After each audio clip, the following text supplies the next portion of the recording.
Hay una mesa puesta. Hay comida que huele bien. Hay personas que quieres sentadas alrededor. Y hay algo que nadie te ha dicho sobre lo que estás a punto de comer. Algo que después de los 60 años cambia completamente las reglas del juego digestivo.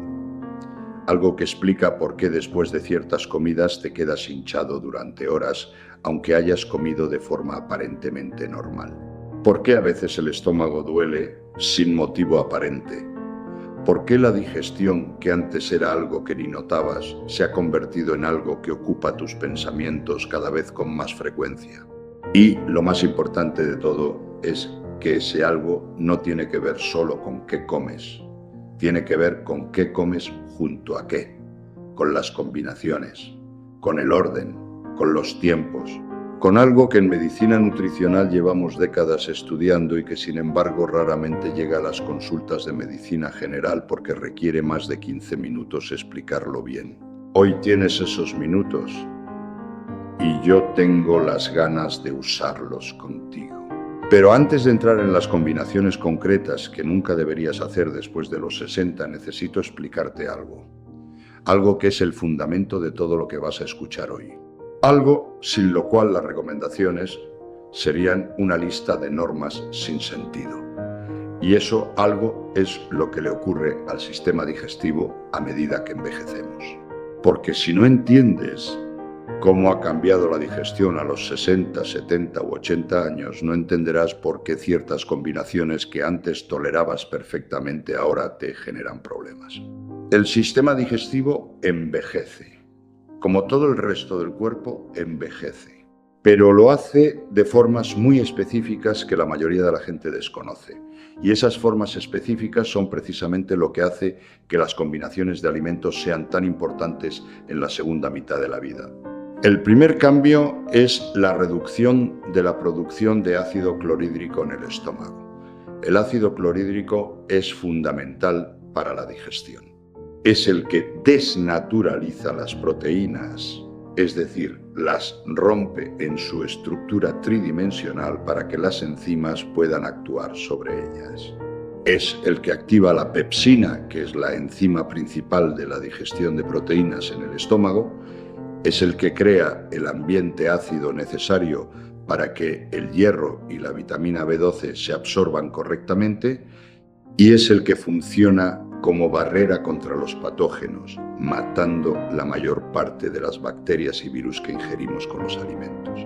A partir de los 60 años, y de forma más marcada a partir de los 70, la producción de ácido clorhídrico disminuye de forma progresiva.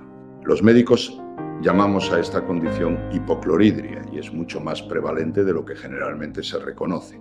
Se estima que entre el 30 y el 40% de las personas mayores de 60 años tienen algún grado de hipoclorhidria y muchos de ellos toman además inhibidores de la bomba de protones, los famosos omeprazoles, que reducen aún más la producción de ácido, con lo cual el problema se amplifica. ¿Cuál es la consecuencia de tener menos ácido en el estómago? Que la digestión de las proteínas es más lenta, más incompleta, menos eficiente. Que ciertas proteínas llegan al intestino delgado sin haberse digerido correctamente en el estómago, lo que puede generar fermentación, gases, hinchazón y malestar. Que la barrera contra los patógenos es menos efectiva. Y que la absorción de ciertos nutrientes críticos como el hierro, el calcio, el magnesio, el zinc y la vitamina 12 se ve comprometida. El segundo cambio es la reducción de la producción de enzimas digestivas pancreáticas. El páncreas produce una serie de enzimas que se vierten al intestino delgado y que son responsables de digerir los carbohidratos, las grasas y las proteínas que llegan desde el estómago. Y la producción de estas enzimas declina de forma significativa con la edad. A los 70 años, el páncreas produce aproximadamente un 40% menos de enzimas digestivas que a los 30. Y ese déficit enzimático tiene consecuencias directas sobre la eficiencia de la digestión especialmente cuando se consumen comidas grandes, ricas en grasas o con combinaciones de alimentos que requieren múltiples tipos de enzimas al mismo tiempo. El tercer cambio es la reducción de la motilidad intestinal. Los músculos que forman las paredes del intestino, los que mediante contracciones rítmicas llamadas peristaltismo mueven el contenido digestivo desde el estómago hasta el recto, se debilitan con la edad. El tránsito intestinal se enlentece y ese enlentecimiento tiene dos consecuencias principales. La primera es el estreñimiento, que es uno de los problemas gastrointestinales más comunes en personas mayores. Y la segunda es la mayor fermentación de los alimentos en el intestino grueso. Cuando el tránsito es lento, los alimentos permanecen más tiempo en contacto con las bacterias del colon y esa fermentación prolongada produce más gas, más hinchazón, más malestar. El cuarto cambio es la alteración del microbioma intestinal. El microbioma es la comunidad de microorganismos que viven en nuestro intestino. Y a lo largo de la vida, especialmente a partir de los 60 años, la diversidad y la composición de ese microbioma cambia. Disminuyen ciertas bacterias beneficiosas, como los lactobacilos y las bifidobacterias, que tienen funciones protectoras e inmunomoduladoras importantes, y aumentan ciertas bacterias potencialmente patógenas. Este desequilibrio, que en medicina llamamos disbiosis, contribuye a los problemas digestivos de las personas mayores de múltiples formas. Aumenta la inflamación intestinal, reduce la eficiencia de la absorción de nutrientes, altera la producción de ciertos neurotransmisores que se sintetizan en el intestino como la serotonina y compromete la función de la barrera intestinal. Y el quinto cambio, que es especialmente relevante para el tema de las combinaciones de alimentos, es la reducción de la producción de saliva y de las enzimas salivales. La digestión no empieza en el estómago, empieza en la boca. La saliva contiene enzimas, especialmente la amilasa salival, que empiezan a digerir los carbohidratos desde el primer momento en que masticamos.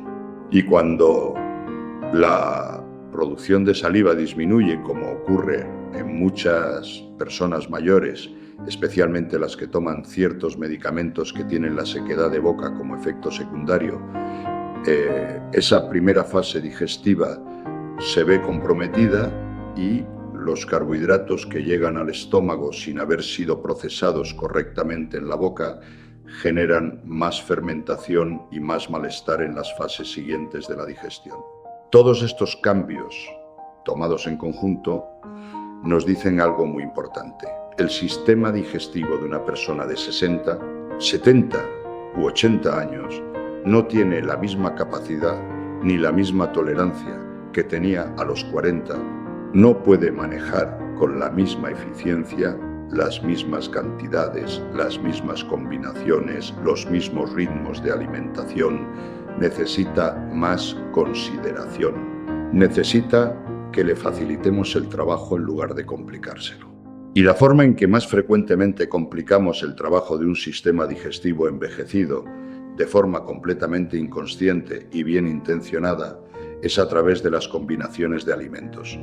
De poner juntos en la misma comida alimentos que compiten entre sí por las mismas enzimas, que requieren condiciones de digestión incompatibles, que interfieren entre sí de formas que generan exactamente los síntomas que más molestan a las personas mayores: hinchazón, gases, pesadez, malestar abdominal, reflujo, tránsito irregular. Y ahora vamos a hablar de esas combinaciones, de las que nunca deberías hacer después de los 60. Y voy a explicarte cada una con detalle, con el mecanismo exacto por el que genera problemas, para que no sea una norma que tienes que recordar sin entender, sino una comprensión que se integra de forma natural en la forma en que te relacionas con la comida. La primera combinación que nunca deberías hacer después de los 60 es la proteína animal con almidón concentrado en la misma comida y en grandes cantidades. Esto significa, en términos prácticos, comer un filete grande con patatas o un trozo generoso de pollo con arroz o carne con pan en cantidad importante. Y sé que esto suena radical porque es exactamente la forma en que la mayoría de la gente come desde siempre. El plato combinado, el menú del día, el asado de los domingos con sus patatas. Pero escúchame, porque el problema no es comer proteína y almidón juntos nunca. El problema es hacerlo en cantidades grandes, con poca masticación, sin suficiente tiempo entre plato y plato y con un sistema digestivo que ya no tiene la eficiencia enzimática de los 40 años. ¿Por qué es problemática esta combinación? Porque la digestión de las proteínas y la digestión de los almidones requieren condiciones radicalmente diferentes en el estómago. Las proteínas necesitan un ambiente muy ácido para ser digeridas correctamente. El ácido del estómago activa la pepsina, que es la enzima que la rompe, y esa acidez es precisamente la que necesita estar presente para que la digestión proteica sea eficiente. Los almidones, por su parte, comienzan su digestión en la boca con la amilasa salival, y esa digestión continúa en el intestino delgado con las amilasas pancreáticas. Pero en el estómago, el ambiente muy ácido, que es ideal para las proteínas, detiene e inhibe la digestión del almidón. La amilasa salival, que empezó a trabajar en la boca, se inactiva en cuanto llega al ambiente ácido del estómago. Y el almidón tiene que esperar al intestino delgado para que las amilasas pancreáticas retomen el trabajo. Cuando comemos mucha proteína y mucho almidón juntos, el estómago tiene que gestionar dos procesos digestivos con requerimientos incompatibles al mismo tiempo. El resultado es que ninguno de los dos se hace de forma óptima. Las proteínas no se digieren completamente porque el ácido, que ya está reducido en personas mayores, se neutraliza parcialmente por la presencia de almidón y de los líquidos que lo acompañan. Y los almidones fermentan mientras esperan en el estómago, generando gas y hinchazón. ¿Cuál es la alternativa? No eliminar completamente la combinación, sino modularla. Reducir las cantidades de almidón cuando se come mucha proteína y viceversa. Complementar las proteínas con verduras en lugar de con almidones concentrados cuando sea posible. Masticar mucho más lentamente porque la masticación prolongada compensa en parte la reducción de la amilasa salival y la reducción del ácido gástrico. Y comer despacio, dejando tiempo entre platos para que el estómago empiece a procesar antes de añadir más carga.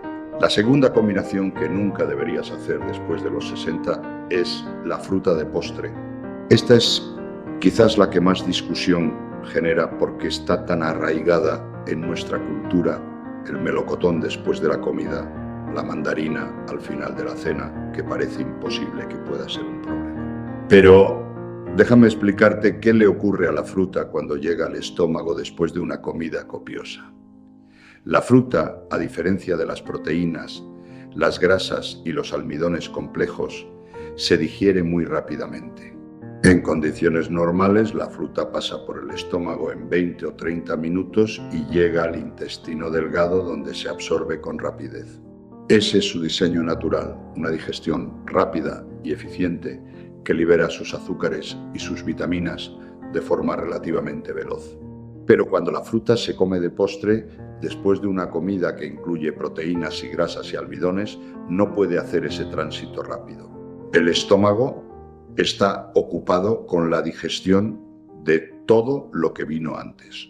La fruta tiene que esperar su turno. Y mientras espera, en un ambiente caliente y con restos de comida que ya están empezando a fermentar, la fruta fermenta también, sus azúcares, que son azúcares simples que fermentan fácilmente, se convierten en alcohol y en gas. Y ese gas es el que produce esa hinchazón característica que muchas personas mayores experimentan después de comer y que atribuyen vagamente a la digestión pesada sin saber exactamente de dónde viene. La solución es tan sencilla como comer la fruta con el estómago vacío o al menos con mucho tiempo de separación de las comidas principales. La fruta como desayuno, en ayunas o con otras frutas es perfecta. La fruta a media mañana o a media tarde, al menos 2 horas después de la última comida, también. La fruta de postre, especialmente después de una comida copiosa y especialmente en personas con tendencia a los gases y a la hinchazón, es precisamente lo que más agrava esos síntomas. Hay frutas que son especialmente problemáticas como postre por su alto contenido en azúcares de rápida fermentación: el melón, la sandía, las uvas, los higos, los dátiles. Estas frutas, que son deliciosas y nutritivas cuando se comen en el momento adecuado, son especialmente generadoras de gas cuando se comen de postre. Y hay una excepción a considerar. Las frutas con alto contenido en enzimas digestivas pueden ser beneficiosas en pequeñas cantidades al final de una comida. La piña, que contiene bromelina, una enzima que ayuda a digerir las proteínas, y la papaya, que contiene papaína, con funciones similares. Estas frutas, en pequeñas cantidades como postre, pueden ayudar en lugar de perjudicar. Pero son la excepción, no la regla. La tercera combinación que nunca deberías hacer después de los 60 es beber grandes cantidades de líquido durante las comidas, especialmente bebidas frías. Sé que esto también va a sorprender, porque beber agua durante las comidas parece algo completamente inofensivo, incluso recomendable. Y beber algo de agua está perfectamente bien. El problema son las grandes cantidades. El vaso grande de agua o 2 vasos, el zumo, el refresco, la copa de vino, todo bebido durante la comida. ¿Por qué es problemático? Porque los líquidos en grandes cantidades diluyen el ácido gástrico y las enzimas digestivas. Literalmente los hacen más débiles al añadir volumen al contenido del estómago sin añadir más enzimas ni más ácido. Y un ácido más diluido digiere las proteínas con menos eficiencia. Unas enzimas más diluidas actúan con menos potencia. El resultado es una digestión más lenta, más incompleta, con más producción de gas y con más malestar. Y si los líquidos son fríos, el efecto se amplifica. El frío enlentece las reacciones químicas, incluyendo las reacciones enzimáticas de la digestión. Un estómago que funciona a 37 grados centígrados, que es la temperatura corporal normal y óptima para las enzimas digestivas, tiene que gastar energía calentando ese líquido frío antes de poder procesar de forma óptima su contenido. Y mientras gasta esa energía, la digestión se ralentiza. Esto es especialmente relevante para personas mayores que ya tienen reducida su producción de ácido y de enzimas. Si encima diluimos lo poco que hay con grandes cantidades de líquido frío, estamos creando las condiciones perfectas para una digestión problemática. La recomendación es beber moderadamente durante las comidas. Un vaso de agua a temperatura ambiente, bebido a sorbos pequeños entre los bocados, está perfectamente bien y ayuda a la deglución. Pero los grandes vasos de agua, los refrescos, el zumo grande, deberían consumirse antes de las comidas o al menos 30 minutos después. Y hay algo más sobre los líquidos y la digestión mayor que quiero mencionar: el alcohol. No porque no lo hayamos mencionado en otras conversaciones, sino porque su impacto sobre la digestión merece una explicación específica. El alcohol irrita directamente la mucosa gástrica, la capa que recubre el interior del estómago. En personas mayores, cuya mucosa gástrica ya es más vulnerable y más propensa a la inflamación, esa irritación puede ser suficiente para desencadenar gastritis, úlceras o agravamiento del reflujo. Además, el alcohol afecta al esfínter esofágico inferior, que es la válvula que separa el estómago del esófago. Cuando ese esfínter se relaja por el efecto del alcohol, el contenido ácido del estómago puede ascender al esófago, produciendo el ardor característico del reflujo. Y en personas que ya tienen reflujo gastroesofágico, que es extraordinariamente común después de los 60, el alcohol lo agrava de forma significativa. La cuarta combinación que nunca deberías hacer después de los 60 es mezclar varios tipos de proteína animal concentrada en la misma comida: carne y huevo, carne y pescado, pescado y huevo con queso. Varias proteínas animales concentradas al mismo tiempo. El motivo es que cada tipo de proteína animal requiere una secuencia y un tiempo de digestión ligeramente diferente. La carne tarda más en digerirse que el pescado. El huevo tiene una composición aminoacídica diferente a la carne. El queso añade grasas saturadas que enlentecen adicionalmente el vaciado gástrico.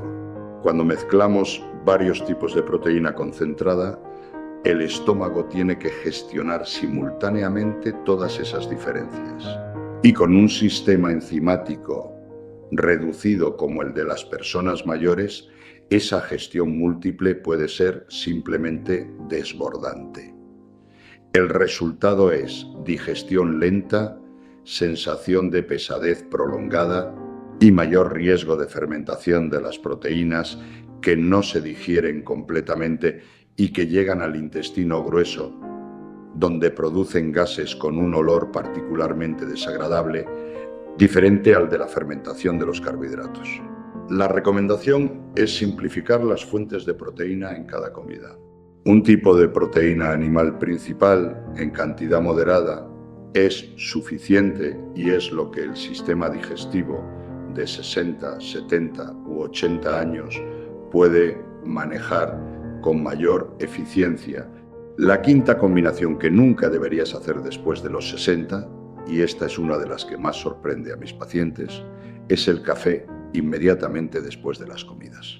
El café es una de las bebidas más consumidas en España y forma parte de la cultura alimentaria de prácticamente todas las personas mayores.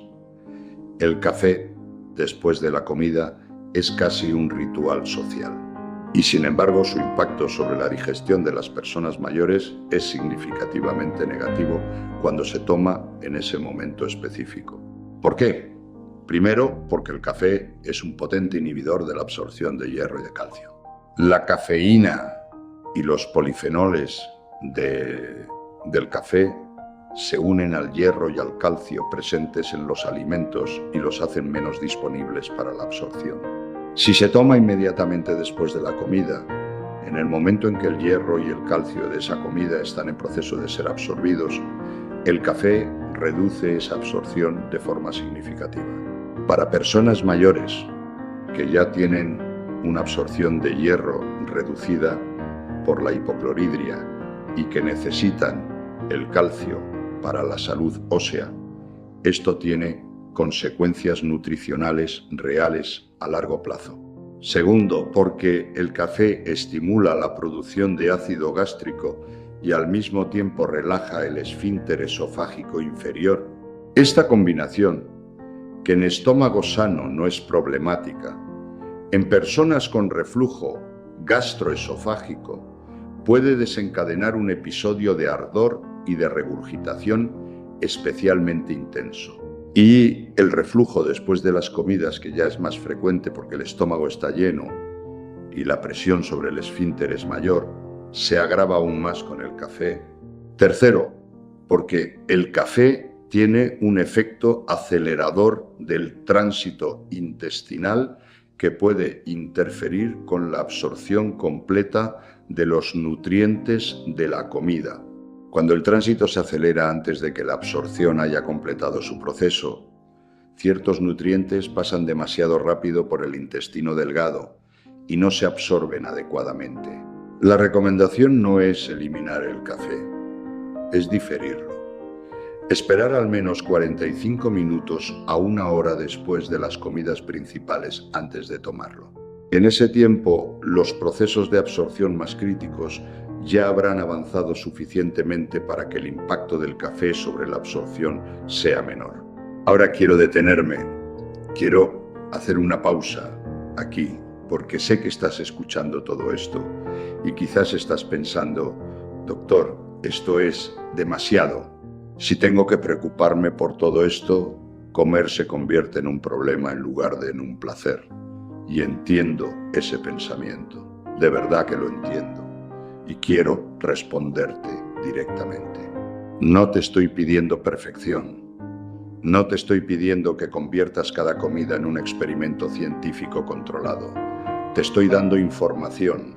Información que no tenías y que puede explicar muchas de las molestias digestivas que llevas años sufriendo sin entender de dónde vienen. Y con esa información tú decides qué cambios hacer, cuándo y en qué medida. Pero hay algo más que quiero decirte antes de continuar. Algo que cambia completamente la perspectiva. Algo que une todo lo que hemos hablado hasta ahora con algo mucho más amplio y mucho más profundo. La forma en que comes, no solo qué comes, sino cómo lo comes, con qué actitud, en qué contexto, con qué ritmo, con qué presencia, tiene un impacto sobre la digestión que es igual o mayor que las combinaciones de alimentos. Y esto es algo que la medicina moderna ha redescubierto con entusiasmo, pero que las tradiciones más antiguas de nuestra cultura nunca olvidaron. El estrés es uno de los peores enemigos de la digestión, y lo es de forma directa, a través de un mecanismo neurológico muy bien documentado. El sistema nervioso autónomo, que regula funciones corporales como la digestión sin que tengamos que pensar en ellas conscientemente, tiene dos ramas.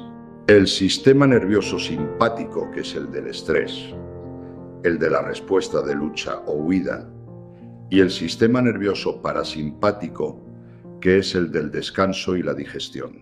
Estos dos sistemas son mutuamente incompatibles. Cuando uno se activa, el otro se inhibe. Cuando comemos en estado de estrés, con prisa, preocupados, con tensión, el sistema simpático está activo y eso significa que el sistema parasimpático está inhibido. Y como la digestión depende del sistema parasimpático para funcionar correctamente, una comida hecha en estado de estrés es una comida mal digerida, independientemente de lo saludables que sean los alimentos y de lo bien pensadas que estén las combinaciones. ¿Qué significa esto en la práctica? Significa que sentarse a comer con calma, sin televisión, sin móvil, sin discusiones, sin noticias perturbadoras, es una de las cosas más importantes que puedes hacer por tu digestión después de los 60 años. Significa que la comida familiar relajada, la conversación tranquila alrededor de la mesa, la sobremesa sin prisas, no son simplemente tradiciones sociales bonitas.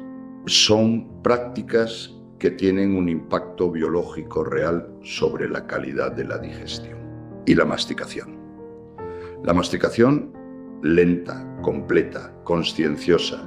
Cada bocado masticado 20, 30 veces antes de tragar. Esto no es un capricho ni una excentricidad. Es la forma en que el sistema digestivo fue diseñado para funcionar. La masticación reduce el tamaño de las partículas de alimento, aumentando la superficie de contacto con las enzimas digestivas. Activa la producción de saliva y de sus enzimas. Da tiempo al estómago de producir el ácido necesario antes de que llegue el alimento. Y envía señales al sistema nervioso parasimpático que activan toda la cascada digestiva, desde la producción de jugos gástricos hasta los movimientos peristálticos del intestino. Una persona que mastica bien, que come despacio y con atención, puede compensar en parte la reducción de ácido y de enzimas que viene con la edad, simplemente masticando mejor.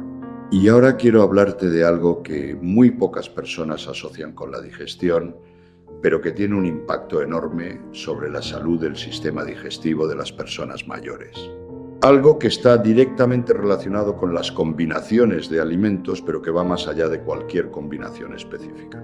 Se trata de la fibra y de su papel en el microbioma intestinal de las personas de 60 años en adelante. Ya hablé antes del microbioma y de cómo cambia con la edad, pero quiero profundizar en algo concreto, porque la fibra no es simplemente algo que va bien para el estreñimiento. La fibra es el alimento de las bacterias beneficiosas del intestino. Es lo que se llama un prebiótico. Y sin fibra suficiente, esas bacterias beneficiosas no tienen con qué alimentarse y mueren. Se reduce su diversidad. Y cuando se reduce la diversidad del microbioma, todos los problemas digestivos que hemos descrito se amplifican. Pero aquí viene algo importante que pocas personas saben. No toda la fibra es igual para el intestino de una persona mayor. Hay dos tipos de fibra. La fibra soluble, que se disuelve en agua, forma una especie de gel en el intestino, alimenta preferentemente a las bacterias más beneficiosas y tiene propiedades antiinflamatorias importantes. Y la fibra insoluble, que no se disuelve, aumenta el volumen de las heces y acelera el tránsito intestinal. Ambos tipos son necesarios y beneficiosos en términos generales. Pero para personas mayores con un intestino ya sensibilizado, con tendencia a los gases y a la hinchazón, introducir demasiada fibra insoluble de golpe, especialmente fibra insoluble de fuentes como el salvado de trigo, puede ser contraproducente. Puede generar más gases y más malestar en lugar de menos.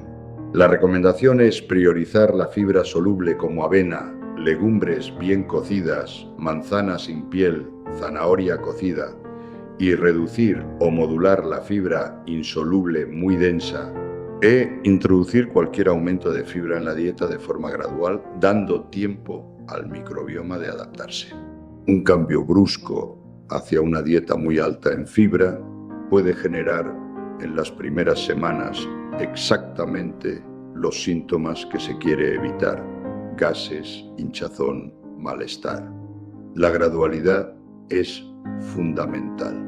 Y hay algo más sobre la fibra y la combinación de alimentos que es muy relevante. La fibra no solo alimenta al microbioma, también atrapa ciertos compuestos en el intestino. Por ejemplo, la fibra soluble se une al colesterol en el intestino e impide su absorción, reduciéndolo en sangre. Pero también puede unirse a ciertos minerales y reducir su absorción.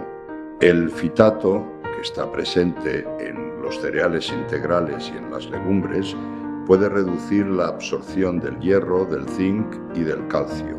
Y esto tiene implicaciones directas para las combinaciones de alimentos en personas mayores que ya tienen una absorción de minerales reducida de base. ¿Qué significa esto en la práctica? Que si hay déficit de hierro o de calcio, no es ideal combinar las fuentes de estos minerales con grandes cantidades de fibra de cereales integrales o de legumbres en la misma comida. O que si se consumen estas fuentes de fibra, es importante acompañarlas de vitamina C, que contrarresta el efecto inhibidor del fitato sobre la absorción del hierro noémico, que es el hierro de origen vegetal. Una naranja, un pimiento rojo, un tomate, al lado del plato de lentejas, mejora notablemente la absorción del hierro de las lentejas. Las combinaciones no son siempre un problema, a veces son la solución. Sigamos. Quiero hablar ahora de combinaciones específicas relacionadas con los medicamentos, porque esta es un área que raramente se aborda en este tipo de contenidos y que, sin embargo, tiene una importancia enorme para las personas mayores que toman varios medicamentos a diario. Muchos de los medicamentos más comunes en personas de 60 años en adelante interactúan con los alimentos de formas que pueden reducir su eficacia o aumentar sus efectos secundarios. Y cuando digo interactúan, me refiero a algo muy concreto y muy real, no a una advertencia genérica de los prospectos. La warfarina y los acenocumaroles, que son anticoagulantes muy utilizados en personas mayores con fibrilación auricular o con trombosis, interactúan significativamente con la vitamina K. Y La vitamina K está presente en grandes cantidades en las verduras de hoja verde, espinacas, brócoli, col, lechuga, acelgas. Cuando una persona que toma anticoagulantes consume de repente grandes cantidades de estas verduras, los niveles de anticoagulación pueden verse afectados, lo que puede ser peligroso. No significa que no pueda comer estas verduras, son importantísimas nutricionalmente. Significa que debe mantener un consumo relativamente estable de ellas para que el médico pueda ajustar la dosis del anticoagulante de forma adecuada. Los cambios bruscos en la ingesta de vitamina K son el problema, no la vitamina K en sí. Las estatinas, los medicamentos para el colesterol, interactúan con el pomelo. El pomelo contiene compuestos llamados furanocumarinas que inhiben una enzima del intestino responsable de metabolizar las estatinas. Cuando se toma estatina con pomelo, la cantidad de medicamento que llega a la sangre puede ser mucho mayor de lo previsto, aumentando el riesgo de efectos secundarios musculares. Esta interacción es real, documentada, y muy pocos pacientes que toman estatinas lo saben. Si tomas estatinas, el pomelo, que de otra forma sería una fruta excelente, no es una buena elección.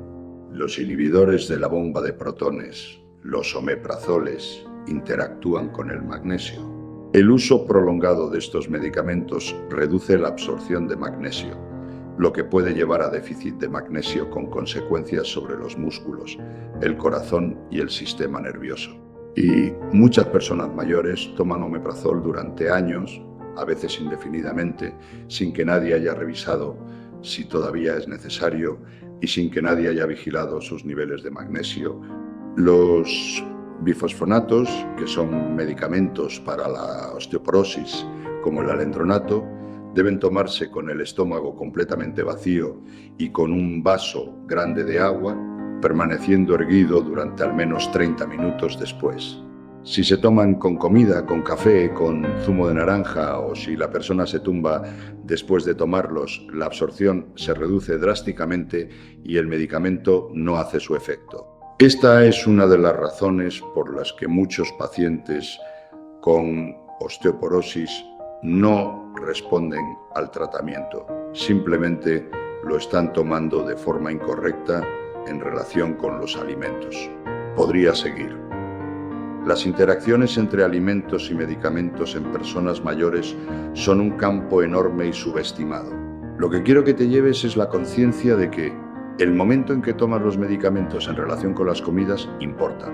Y que si tienes dudas sobre cómo tomar tus medicamentos en relación con la comida, esa es una pregunta completamente legítima para hacer a tu médico o a tu farmacéutico. Y ahora quiero hablarte de algo que tiene una relevancia enorme para la digestión de las personas mayores y que conecta todo lo que hemos hablado de una forma que creo que te va a resultar muy útil.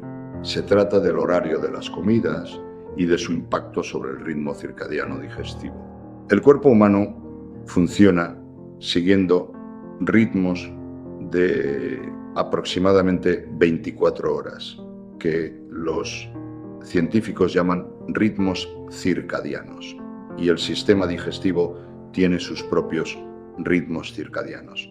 Hay momentos del día en que la producción de ácido gástrico, de enzimas pancreáticas, de bilis y de motilidad intestinal están en su punto más alto, y hay momentos en que están en su punto más bajo. Y no es lo mismo comer en un momento de alta actividad digestiva que en uno de baja. En términos generales, la actividad digestiva alcanza su pico en las horas centrales del día, entre el mediodía y las primeras horas de la tarde. Es en esas horas cuando el cuerpo digiere con mayor eficiencia, cuando absorbe mejor los nutrientes y cuando tolera mejor las comidas más complejas. Y conforme avanza la tarde y la noche, la actividad digestiva declina.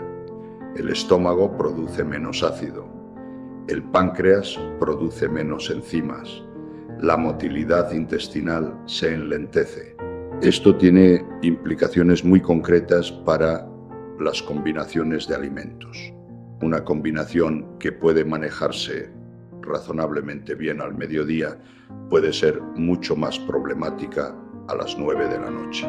El sistema digestivo de las 10 de la noche no es el mismo que el de la 1 del mediodía, y las combinaciones más complejas, las que requieren más recursos digestivos, deberían reservarse para las horas de mayor eficiencia digestiva y simplificarse conforme avanza el día.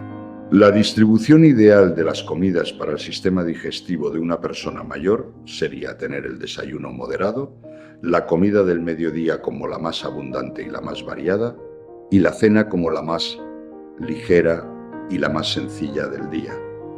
Esto va en contra de los hábitos de muchas familias españolas, donde la cena tiene un peso importante en la vida social y familiar. Pero desde el punto de vista digestivo y metabólico, la comida más copiosa debería ser la del mediodía, no la de la noche. Y hablando de la cena, hay una combinación específica que quiero mencionar porque es muy frecuente y muy problemática en personas mayores. La combinación de una cena tardía, abundante, con proteínas y almidones, seguida de acostarse casi inmediatamente. Esta combinación es especialmente devastadora para el reflujo gastroesofágico, que, como ya dijimos, es extremadamente común en personas mayores. La gravedad, que normalmente ayuda a mantener el contenido del estómago en el estómago y no en el esófago, deja de ser aliada cuando nos tumbamos. Y si el estómago está lleno de una cena copiosa, el riesgo de reflujo nocturno es muy alto. Cada episodio de reflujo nocturno no solo causa malestar. El ácido gástrico, que contacta repetidamente con la mucosa del esófago, puede, a lo largo del tiempo, generar inflamación crónica del esófago, erosiones en su mucosa y, en casos de reflujo muy persistente y no tratado, cambios en la mucosa esofágica, que los médicos conocemos como esófago de Barrett, que es una condición que requiere vigilancia por su asociación con ciertos tipos de cáncer esofágico. Esto no es para alarmar. La mayor parte de los casos de reflujo no llegan a ese punto, pero sí es para que entiendas que el reflujo crónico no es solo una molestia.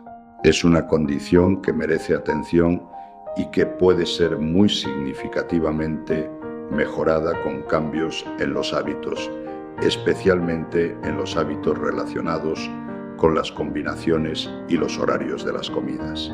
Y ahora llegamos al momento que prometí, al momento en que voy a contarte algo que la mayor parte de las personas que han llegado hasta aquí no conocen. Algo que une todo lo que hemos hablado de una forma que quiero que te lleves grabado. Se trata del eje intestino-cerebro y es uno de los descubrimientos más revolucionarios de la medicina de los últimos 20 años. Un descubrimiento que está cambiando completamente la forma en que los médicos entendemos la salud y la enfermedad. El intestino y el cerebro están conectados por una autopista nerviosa bidireccional que se llama el nervio vago. Y a través de esa autopista, el intestino y el cerebro se comunican constantemente. El cerebro envía señales al intestino que regulan su funcionamiento. Y el intestino envía señales al cerebro que influyen de formas que estamos apenas empezando a comprender sobre el estado de ánimo, sobre la cognición, sobre el nivel de estrés, sobre el riesgo de ansiedad y depresión, incluso sobre ciertos aspectos de la función cognitiva. El intestino produce aproximadamente el 90% de la serotonina del cuerpo. La serotonina es el principal neurotransmisor del bienestar, el que regula el humor, el sueño, el apetito, la motivación. El 90% de ella se produce en el intestino, no en el cerebro. Y las bacterias del microbioma intestinal juegan un papel fundamental en esa producción. Cuando el microbioma está en equilibrio, cuando las bacterias beneficiosas son abundantes y diversas, la producción de serotonina es adecuada. Cuando hay disbiosis, cuando el microbioma está desequilibrado, la producción de serotonina puede verse afectada. Y eso puede contribuir a estados de ánimo más bajos, a mayor irritabilidad, a mayor tendencia a la ansiedad y a la depresión. Esto significa que cuidar la digestión no es solo cuidar el estómago y el intestino, es cuidar también el cerebro, es cuidar el estado de ánimo, es cuidar la calidad de vida emocional. Y las combinaciones de alimentos que cuidan la digestión y que nutren el microbioma están cuidando también, de forma indirecta pero real, la salud mental. ¿Y qué alimentos nutren mejor el microbioma de una persona mayor? Los fermentados, el yogur natural sin azúcar añadido, que aporta bacterias beneficiosas vivas. El kéfir, que tiene una diversidad bacteriana todavía mayor que el yogur. El chucrut, que es la col fermentada que forma parte de la tradición alimentaria de muchos países europeos. El miso, los quesos curados fermentados en pequeñas cantidades. Todos estos alimentos aportan probióticos, es decir, bacterias beneficiosas que se añaden a la comunidad microbiana del intestino. Y los alimentos ricos en fibra soluble que ya mencioné, la avena, las legumbres bien cocidas, la manzana, el plátano, alimentan a esas bacterias y les permiten prosperar. Son los prebióticos que complementan a los probióticos. La combinación ideal para el microbioma envejecido es precisamente esa: probióticos que aporten bacterias nuevas y prebióticos que las alimenten. Y la mejor forma de obtenerlos es a través de la alimentación, aunque en algunos casos la suplementación con probióticos de alta calidad, siempre bajo indicación médica, puede ser una herramienta complementaria útil. Hay algo más que quiero mencionar antes de terminar, algo que tiene que ver con el agua y con la digestión de las personas mayores.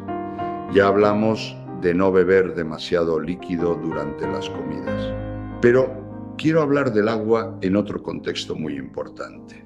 El agua es fundamental para la producción de jugos digestivos.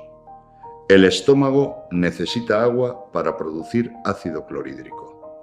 El páncreas necesita agua para producir enzimas. El intestino necesita agua para que el contenido digestivo se mueva con fluidez. Y cuando hay deshidratación, que como ya sabemos es muy frecuente en personas mayores de manera silenciosa, todos estos procesos se ven comprometidos. El estreñimiento, que en muchos casos tiene como causa principal la deshidratación, es uno de los problemas digestivos más comunes y más incómodos de las personas mayores.